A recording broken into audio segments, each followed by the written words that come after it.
He accused her of betrayal and walked away.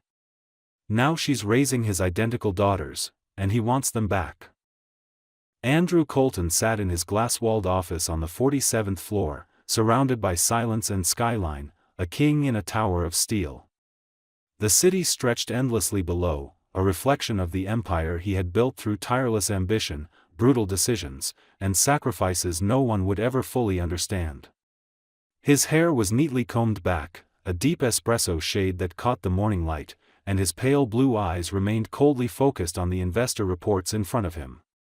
Every number mattered. Every projection told a story of calculated growth and endless control. In his world, everything was measurable, everything except the past. It had been nearly 4 years since Julia walked out of his life. She had come to him trembling, holding something in her hands more fragile than words, her voice breaking as she told him she was pregnant. He remembered the way her brown eyes had filled with tears when he didn't react the way she hoped, the way her lip had quivered when he looked away, the way his own heart had pounded as he forced himself to say the most damaging words he'd ever spoken: "You cheated on me." The accusation wasn't based on evidence, only fear and pride. The timing hadn't made sense to him. The idea of being a father hadn't made sense. And most of all, the vulnerability she saw in his eyes had felt like weakness he couldn't allow himself to feel. So he had pushed her away. Julia didn't plead. She didn't fight back. She stood there silently, holding her stomach, and nodded.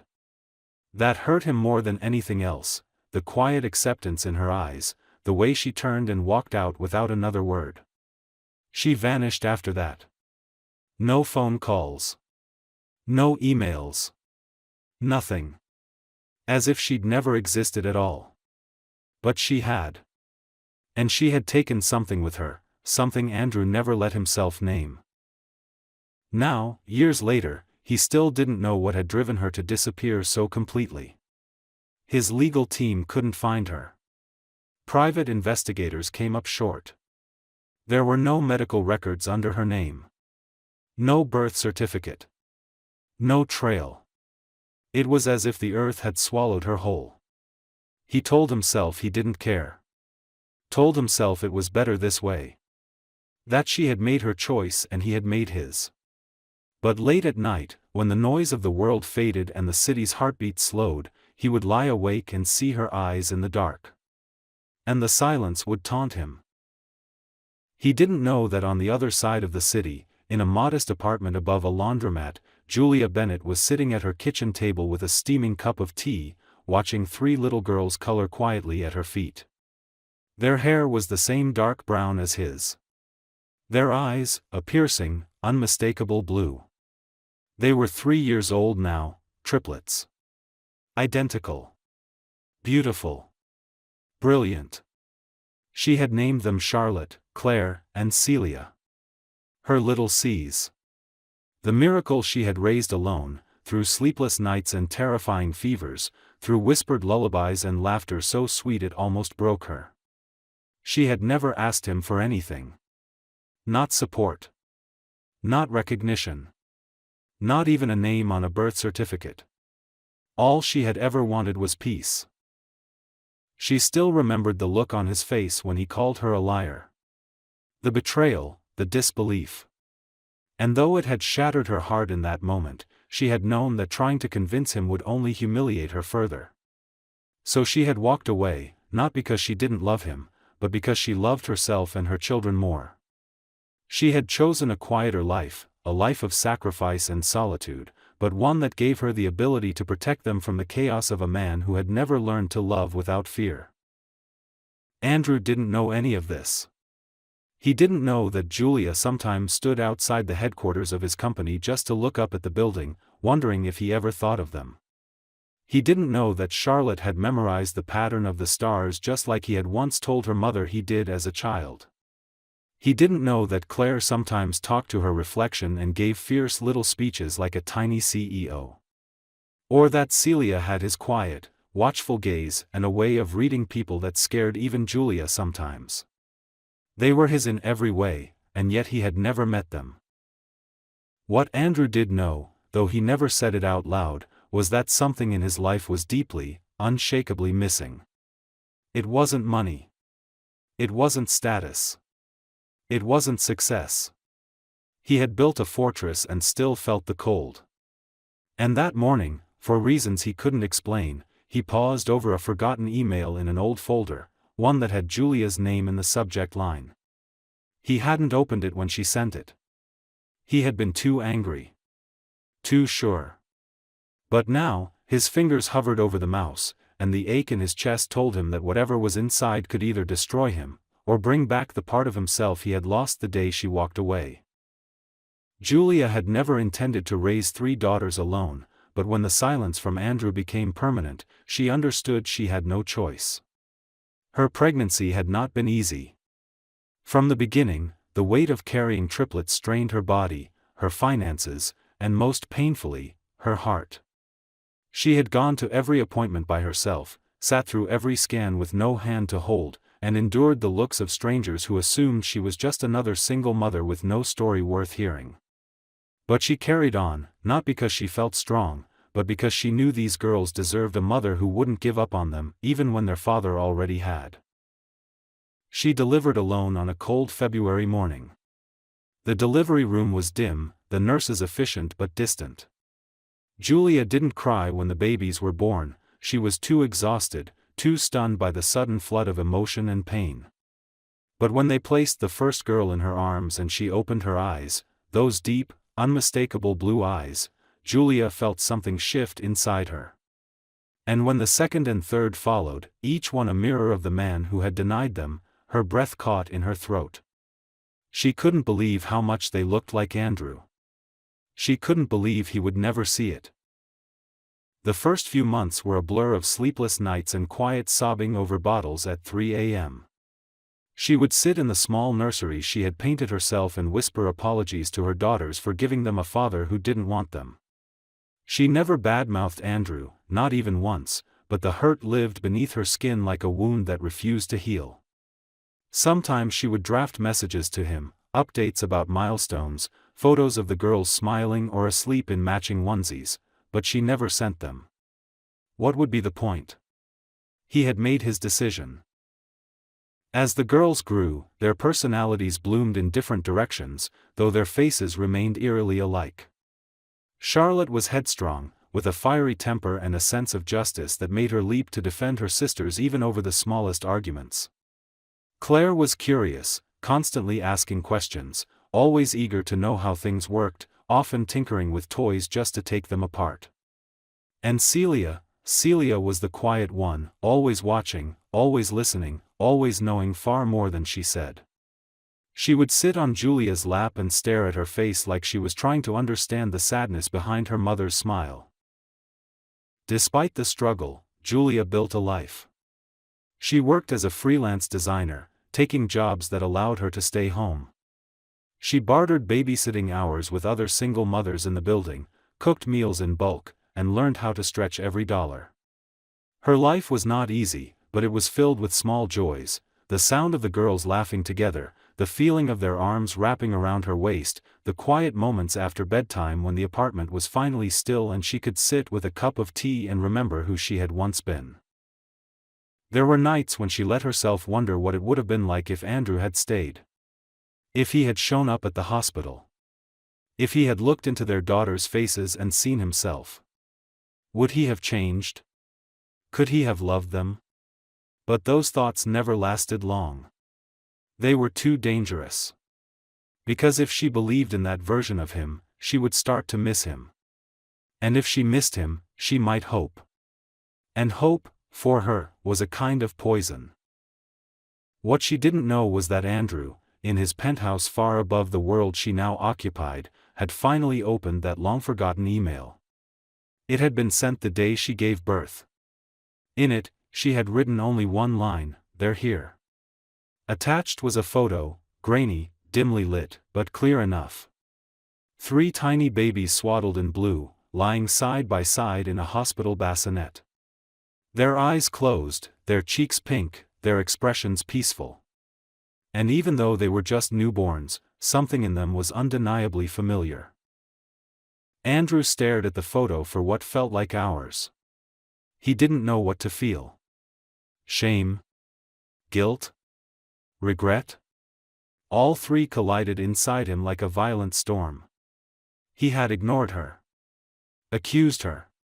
Abandoned her. And now there were 3 little girls in the world who had no idea who he was. Worse, they had no reason to want to. He knew what he had to do. But the question loomed, heavy and terrifying: what if it was already too late? Andrew didn't sleep that night. He remained at his desk long after the office lights dimmed, staring at the email as if it might change with time, as if somehow the faces in that grainy photo would morph into something less familiar, less undeniable. But they didn't. Those were his daughters, there was no mistaking it now. The curve of their lips, the set of their brows, even in sleep they carried pieces of him too exact to ignore. For the first time in years, Andrew felt something crack inside him. The hardened shell he had carefully built around his heart, composed of success, control, and denial, was beginning to fracture. He thought of Julia, alone in that hospital room, holding 3 newborns without support, without his presence, without so much as a kind word from the man who should have been at her side. The guilt was suffocating. The following morning, he cleared his schedule for the first time in his career. He cancelled investor meetings, postponed a board presentation, and instructed his assistant to tell anyone who asked that he had a personal emergency. He didn't care about protocol or public image. What mattered now was something deeper, something he could no longer ignore. He found the old address Julia had listed years ago on a lease application when she briefly moved in with him. He knew she probably didn't live there anymore, but it was a start. He called in every resource at his disposal: private investigators, property records, social security databases, but this time not to erase someone, as he might have done in the past, but to find her. It took less than a day. Julia had never hidden. She simply hadn't reached out. She had changed addresses, yes, but she hadn't made herself invisible. The truth was, Andrew hadn't tried to look, until now. She lived in a modest building on the east side, in a neighborhood Andrew hadn't stepped foot in since college. That night, he drove himself, ignoring the surprised look from his driver when he declined the offer.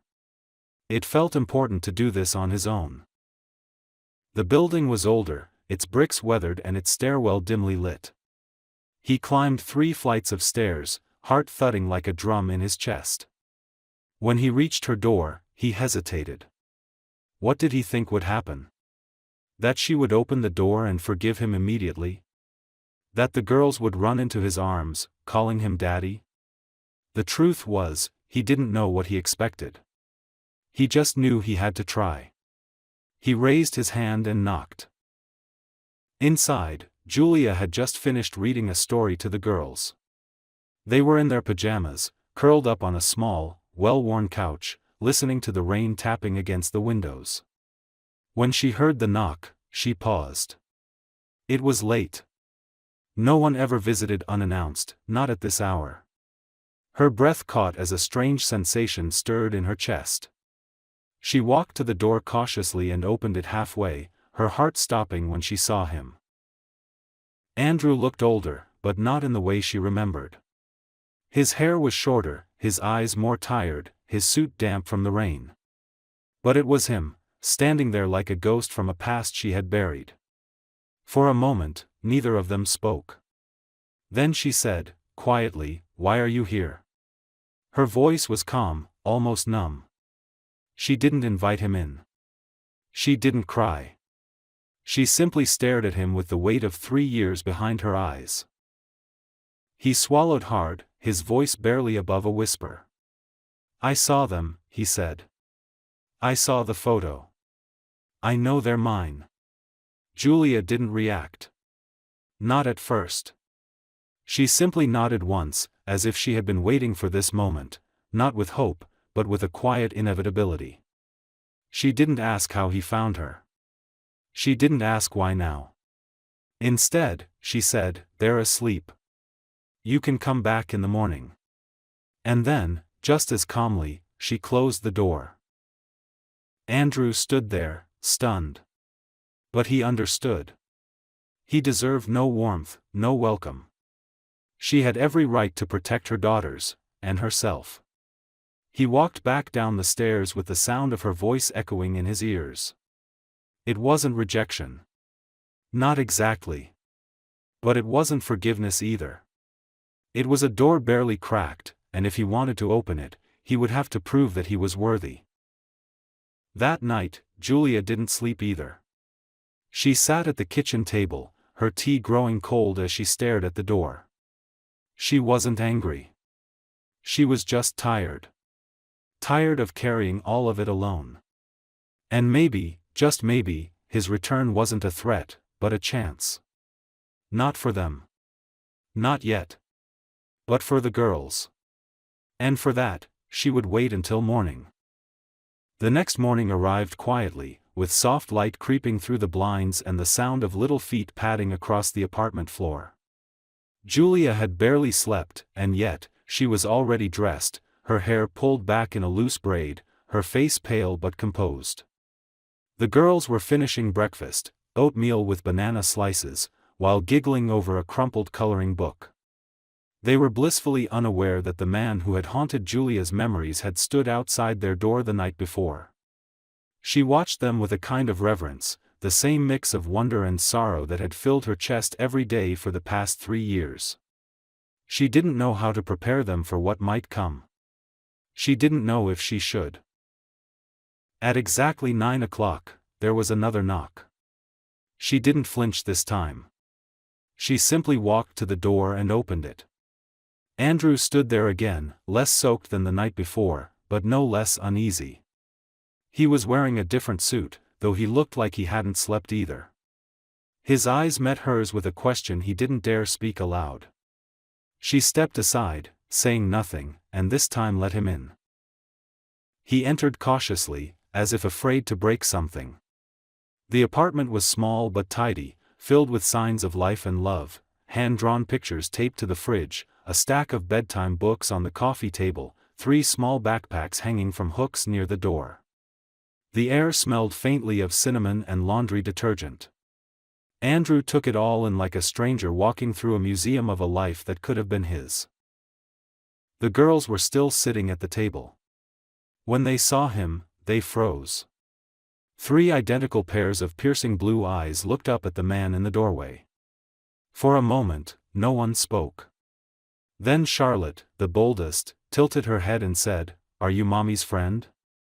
Her voice was curious, not afraid. Andrew knelt down, swallowed hard, and nodded. "I hope to be," he said gently. Julia didn't interfere. She watched from the side, her arms crossed tightly over her chest, her expression unreadable. Claire stood and walked over to him with the same unfiltered curiosity that had once drawn Julia to him. She stared at his face, then back at her sisters. "He looks like us," she said plainly. Celia didn't move. She just sat at the table, silent and observing, her spoon in her hand, her gaze locked on Andrew like she was measuring something. He met her eyes and felt a strange chill run down his spine, not from fear, but from the weight of recognition. Julia finally spoke. "Girls, this is Andrew. You don't need to remember that right now. You don't need to understand everything. Just know that he's someone who knew me a long time ago." She didn't call him their father. She didn't label him with a title he hadn't yet earned. Andrew understood. He hadn't come here to demand anything. He had come to see, to begin. He stayed for an hour that morning. He sat on the floor while the girls showed him their toys, their favorite colors, the pictures they had drawn. He asked questions softly and answered theirs without hesitation. When Charlotte asked why he wore a suit like the people on the TV, he laughed for the first time in what felt like years. When Claire asked if he liked ice cream, he said he did, especially mint chocolate chip, and all 3 girls squealed in agreement. Celia didn't say much, but she watched everything, and when Andrew stood to leave, she whispered, almost inaudibly, will you come back? Julia heard it. Andrew did too. And it struck something deep in both of them. He turned to Julia before leaving, unsure of what to say. She didn't offer a smile, but her voice was softer than it had been. They don't need promises, Andrew. They need consistency. So if you're going to be here, be here. And if you're not, don't ever walk through that door again. It wasn't a threat. It was a boundary forged in exhaustion and love. He nodded once, firmly. I'll be here, he said, and this time, he meant it. After he left, Julia sat back down with the girls and watched them return to their drawings like nothing monumental had happened. But she knew better. A line had been crossed, a crack in her resolve made just wide enough to let in something terrifying and fragile, hope. And even though every part of her screamed not to trust it, she couldn't deny the shift. He had shown up. He had seen them. And in the quiet between the chaos, a small part of her allowed the possibility that maybe, just maybe, this story wasn't over yet. Andrew began to return every morning like clockwork. He didn't call ahead or send messages. He simply arrived, always at 9, always with a quiet knock, and always with the same look in his eyes, part apology, part determination, part something softer that Julia hadn't seen in him in years. At first, she made no effort to greet him warmly. She would open the door, step aside, and return to whatever she had been doing. But she didn't stop him from entering. And that was its own kind of beginning. The girls grew used to his presence quickly, as if some instinct in them had already made peace with the shape he filled in their world. Charlotte began saving her drawings to show him each day, dragging him by the hand to the coffee table where she laid them out like a gallery of scribbles and stories. Claire started asking him bigger questions, about airplanes, oceans, and stars, and Andrew found himself researching late at night just to be ready with real answers. Celia, the quietest of the three, rarely spoke in his presence at first, but she began to sit closer each day, slowly gravitating toward him like the cautious orbit of a planet nearing its sun. And when she finally laid her head against his shoulder during a quiet afternoon, Andrew felt a tear slip down his cheek before he could stop it. Julia watched all of it with cautious silence. She didn't join in their games. She didn't sit beside Andrew on the floor. She kept her distance, not out of cruelty, but self-preservation. She had spent too many nights patching up the cracks his absence had left behind. Now she wasn't sure how to allow him back in without risking the stability she had fought so hard to build. But she noticed the way he listened to the girls with genuine interest, the way he showed up even when the weather turned cold, even when work surely called him back to his tower of glass and deadlines. He stayed. And every time she caught a glimpse of the man he was trying to be, a part of her softened in spite of itself. One morning, Andrew arrived holding something behind his back. The girls ran to the door as usual, their voices rising with excitement, and he knelt to reveal 3 small paperbacks, each a different fairy tale. I thought maybe I could read to you tonight, he said, his eyes flicking up to Julia for approval. She hesitated, her lips parting in surprise, but then she nodded. That evening, as the girls gathered on the couch in their pajamas, Andrew sat in the middle with the books on his lap, his voice weaving the story of a girl who outwitted a dragon while Julia stood in the doorway and watched a moment that she never thought would happen unfold before her. After the girls were asleep, she found him in the kitchen, rinsing out the cups they'd used for milk. She leaned against the counter, arms crossed, and said quietly, "They love you." It didn't take long. He didn't look up right away, but when he did, his expression was filled with something raw and real. I don't deserve that, he said. But I'll never stop trying to earn it. Julia exhaled slowly. You can't just earn their love, Andrew. You have to protect it. Every day.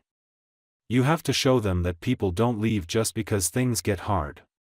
He nodded, the weight of her words settling on his shoulders like a coat he was finally ready to wear.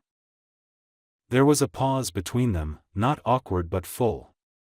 Then she said, "Why now?" It was the question that had hung between them since the moment he first knocked on her door. "Why did you come back?" Andrew leaned against the sink, his hands still wet from the dishes. "Because I saw their faces," he said. "And for the first time, I realized I didn't just walk away from you, I walked away from myself. From the best part of me. I didn't know how to be a father. I was terrified. But now I'm more terrified of not trying." Julia looked at him, searching his face for the version of the man she used to love. And maybe, just maybe, she saw it. Not the man who had once broken her, but the one who could now help build something better. The apartment was quiet except for the soft hum of the refrigerator. The world outside their windows had not changed, but something inside had. It wasn't forgiveness, not yet, but it was the beginning of understanding. And in that fragile space between regret and possibility, something new was taking root.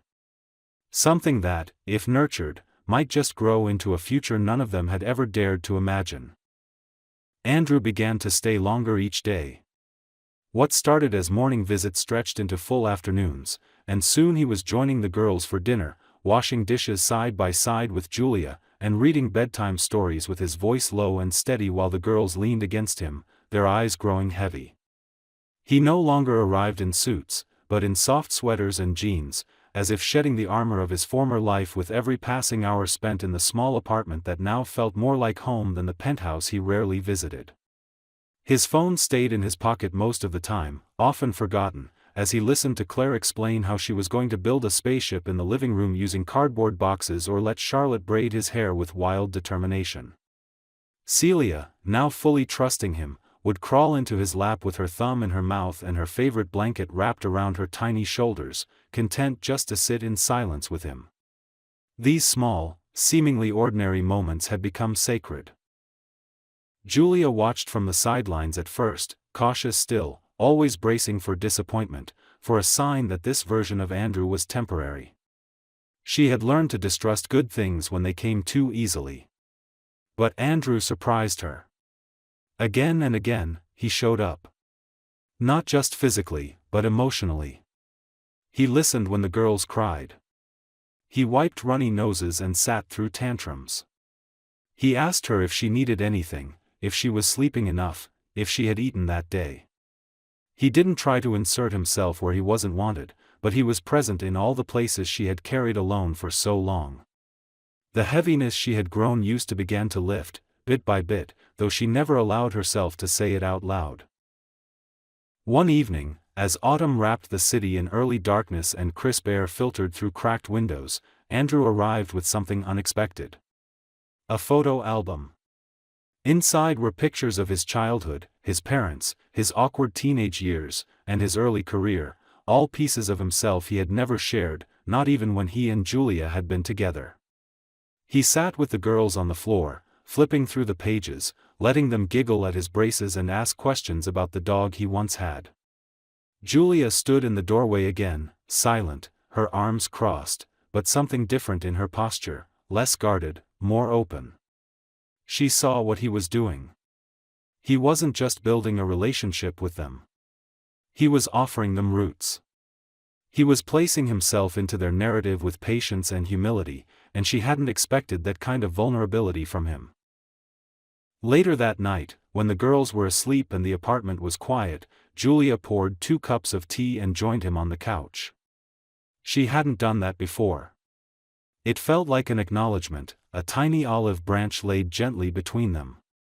She handed him his cup and sat at the opposite end of the sofa. "You were good with them today," she said. He smiled, softly. "They make it easy." She raised an eyebrow. "Oh really? You try giving 3 toddlers a bath after finger painting and tell me it's easy." He laughed then, and for a moment, it felt like they were back in the early days, before everything had gone wrong. But they weren't those people anymore, and they both knew it. There was a long silence, one of those rare moments where neither felt the need to fill it with words. Eventually, Julia broke it. "Do you ever think about what would have happened if you'd stayed? If you'd believed me? Andrew looked down into his tea. Every day. He paused before continuing. I told myself back then that I needed proof, that I couldn't risk my name, my career, my image. But the truth is, I was just scared. Scared of being a father. Scared of not being enough. So I blamed you. I made you carry all of it, because it was easier than facing myself. Julia swallowed hard, her fingers tightening around the mug. You didn't even come to the hospital. Her voice cracked, just slightly. I had to name them alone. I had to hold 3 newborns in my arms while wondering if I'd ever forgive myself for loving you. Andrew set his tea down carefully. I will never be able to erase that, Julia. But if you let me, I'll spend the rest of my life showing them, and you, that I can be better. Not perfect. Just better. She didn't answer right away. Instead, she looked toward the bedroom where their daughters slept. They're everything to me, she said. Not just because they're mine, but because they survived what we didn't. They thrived. And I won't let anything or anyone hurt them. Not even you. Andrew nodded. I know. I wouldn't ask you to. The night grew deeper, and neither of them moved. It wasn't reconciliation, not yet. But it was a truce. A quiet, cautious agreement to keep trying, to see where this slow rebuilding might lead. The past still lingered in the corners of the room, but it no longer held the same power. And in its place, something else had begun to grow, fragile, tentative, but unmistakably real. The first snow of the season fell quietly that morning, blanketing the city in a hush that made even the busiest streets seem still. Julia stood by the window with a cup of coffee growing cold in her hands, watching as the flakes drifted down like tiny reminders of time moving forward, whether she was ready or not. Behind her, the apartment stirred with the soft sounds of waking children and the gentle creak of floorboards as Andrew moved through the kitchen. He was making pancakes, his sleeves rolled up, his tie forgotten, humming a song he must have known from childhood. The girls, still in their pajamas, danced around him with syrupy fingers and bursts of laughter, their energy warming the tiny kitchen like sunlight on frost. Julia should have felt peace in that moment, and part of her did, but the other part, the part scarred by abandonment, silence, and years of loneliness, remained watchful, like an animal still not sure the danger had truly passed. She found herself studying Andrew now more than ever, not to judge or accuse, but to understand who he really was without the mask of power and wealth. He had changed, slowly, quietly, but unmistakably. He no longer talked about business deals over dinner. He didn't take calls during bedtime stories. And when one of the girls had a nightmare, it was just as likely to be Andrew who woke up, his voice gentle and patient as he held them until they calmed. Yet Julia still struggled to let her guard down completely. Not because he hadn't earned it, but because she didn't know how to stop bracing for disappointment. That week, Andrew suggested they all take a trip together, nothing extravagant, just a few days at a quiet cabin upstate where the girls could play in the snow and build snowmen and drink cocoa by the fire. Julia hesitated, unsure of what it meant. A trip sounded like a step, like moving from shared space into shared experience.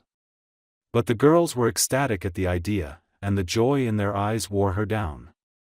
She agreed, quietly, packing their bags with a mixture of hope and fear.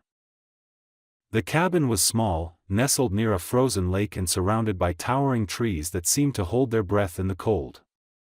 It had no internet, no TV, only a fireplace, a worn bookshelf, and enough quiet to make Julia's thoughts louder than usual. The girls took to the snow immediately, their laughter echoing through the pines as Andrew pulled them on a wooden sled and helped them build lopsided snow forts.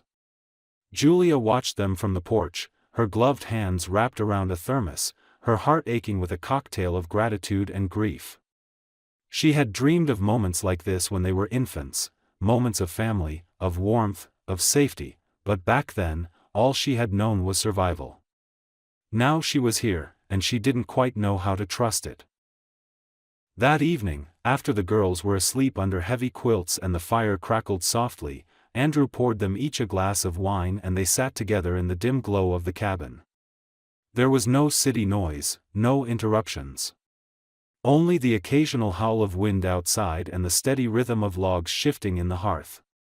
Julia looked over at him, seeing not the man who had left, but the one who had stayed long enough to become something else. He was staring at the fire, quiet, his jaw tense. "I've been thinking," he said after a long silence, his voice low, "about what it means to rebuild something from ashes. You don't get back what was lost. You just try to make something new from what's left." She nodded slowly, understanding more than he could know. "Sometimes what's left doesn't feel like enough," she whispered. He turned to her then, his eyes softer than she'd ever seen them. "But sometimes it's the only thing real enough to trust." She looked down, fiddling with the edge of her sweater, her guard slipping just enough for the words to come out. "I wanted to hate you. For a long time, I did. But the truth is, I hated myself more, for choosing someone who would walk away. For believing in you when everything told me not to." Andrew leaned closer, not to touch her but to be fully present. "You were never wrong to believe. I just wasn't the man you believed in. But I want to be now, not because I'm trying to fix the past, but because I can't imagine the future without them. Without you." It was the first time he had said it like that. Without negotiation, without drama. Just truth. Simple and heavy. Julia didn't respond right away. Her chest felt tight. But then she said something that surprised even herself. "Then don't let us down again." It wasn't forgiveness. But it was a door that hadn't been opened before. And Andrew, humbled and quiet, simply nodded. That night, she didn't sleep on the couch as she had planned. She slept in the same bed as her daughters, their tiny bodies curled around her like anchors. And in the quiet dark of the cabin, she allowed herself to think, for the first time in a very long time, that maybe, just maybe, love wasn't gone. It had simply taken the long way home. Spring came slowly that year, as if the world itself was reluctant to believe that winter had finally loosened its grip. The trees outside Julia's apartment began to bloom, tiny buds of green dotting the branches like shy confessions. The air grew warmer, the days longer, and the light that poured through the windows seemed to paint everything in softer colors. Life inside the apartment changed, too, not all at once, but gradually, like a heart learning to beat differently. Andrew no longer knocked in the mornings. He had a key now. Not because Julia had handed it to him as a symbol of forgiveness, but because he had quietly earned it, moment by moment, with small acts of presence and humility. The girls had stopped asking if he would be there the next day. They simply knew. One Sunday morning, Julia stood in the kitchen preparing breakfast while Andrew braided Claire's hair at the table. Charlotte and Celia were playing dress-up, taking turns pretending to be doctors and dragons, and the sounds of their laughter echoed through the apartment like music. There was a peace in that moment that Julia had never thought she'd feel again, a sense of wholeness not because everything was perfect, but because it was honest. No one was pretending anymore. The pain was still there, but it no longer dictated the rhythm of their lives. Later that afternoon, they went to the park. It wasn't a special occasion, just a warm day worth enjoying. The girls ran ahead, chasing bubbles Andrew blew from a plastic wand, their dresses catching the breeze as they screamed with delight. Julia watched from a bench, her eyes on him. He looked different now. Not in the way he dressed or moved, but in the way he saw the world. She could see it in his eyes, he no longer looked beyond the moment. He was present, grounded. And for the first time, she felt like they were standing on the same ground again. They sat together on the grass beneath a large oak tree while the girls collected dandelions and tried to make crowns. Andrew turned to her, quiet for a long moment before speaking. "I've been thinking about something," he said carefully. "About making it official. About doing this as a family. Julia's heart skipped, but she didn't interrupt. He looked nervous, but not unsure. Not just being there day to day. I mean really being there. A life together. Marriage. A home. She inhaled slowly. You're asking to start over. He nodded. I'm asking to begin. The words hung in the air between them, full of weight and hope. Julia looked at her daughters, their golden crowns tangled in their hair, their eyes so full of light. Then she looked at the man beside her, no longer the man who had once walked away, but the one who had returned and stayed, who had done the quiet work of rebuilding not just her trust, but his own identity. She didn't say yes right away. She didn't rush to fill the silence with promises or conditions. She simply reached over and took his hand, lacing her fingers through his. That was her answer. And for Andrew, it was enough. Months passed. They moved into a new place, not big or fancy, but bright and full of light. A home with room to grow and space for everyone's shoes at the door. They planted flowers on the balcony, let the girls paint the walls of their room in pastels and stars, and filled the bookshelves with memories instead of regrets. Julia started to write again, something she had given up long ago, while Andrew found joy in the quiet routines he once thought were beneath him. School lunches, bedtime songs, dance recitals, he became part of it all, not as a visitor, but as a fixture. And one summer evening, in a backyard lit with fairy lights and laughter, surrounded by a small circle of friends and 3 flower girls in matching dresses, Julia married the man she once thought she'd never forgive. Not because she had forgotten the past, but because they had outgrown it. It was never the fairy tale she imagined as a girl. It was messy, painful, and full of detours. But it was real. And as she danced with Andrew beneath the stars, their daughters twirling beside them, she realized something that brought tears to her eyes: not all broken things are meant to be thrown away. Some are meant to be mended, piece by piece, until they are even more beautiful than before.